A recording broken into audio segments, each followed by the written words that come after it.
I think my background from education starts first with my mom. She was an elementary teacher for 32 years, and she inspired me with her love of children, and also I got the behind-the-scenes mechanics and used to help her grade her papers and learned how to make a star just by drawing it. And so because she was so in love with her students and so wanting them to have a good education, I decided that's what I wanted to do. And so I began a career of 18 years of teaching 5th and 6th graders. One of the parts of the story is that I met my husband in 1975 and we married in 1978. And when we met, we started our own company. So I was teaching and we were dating, and we started our first company, which was called Metagraphics, and we wrote greeting cards. Then as that progressed and my teaching career progressed, we got this idea for sneaker balls, which was our first invention. And those are little air fresheners shaped like balls that go in sports shoes and bags. And that one became a real runaway hit.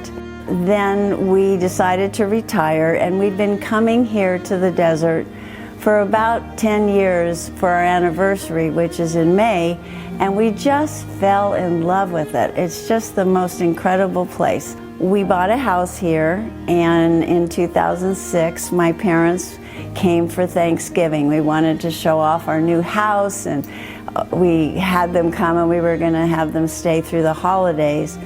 The sad part of that, but the good part both, is that they both became so ill that they never went home to Albuquerque, New Mexico. We would talk on the phone and they sounded fine, which is so true with dementia. The conversations can just be fine, but when we got them here, we saw that their needs had changed. I started out learning all I could. I think one of the things for caregivers is we feel so alone, because very few of us are trained or think about that's what we're going to end up doing. And all the things that were happening to me, I found out later, was what other caregivers go through, but I didn't know that. I think that was the beginning of my wanting to learn more and give back, because the Alzheimer's Association was so key in helping me learn. And then as things progressed, what often happens to caregivers is that they get exhausted. There's a statistic that drives my mission, and that is that 6 out of 10 caregivers develop a debilitating disease or die before the person they care for. My mom just passed away last May at 100 years old, and it was then that I realized that I had found my third act of my life. Because as I would talk to people, I would see that they were having the same things I did, and I thought, wow, I could share my experience with them. And so Kae Hammond, who is the founder of Dementia Help Center, came to me and said, would you be interested in joining the company as a consultant? And so I said, yes, what a wonderful opportunity. I'm so grateful to her for that.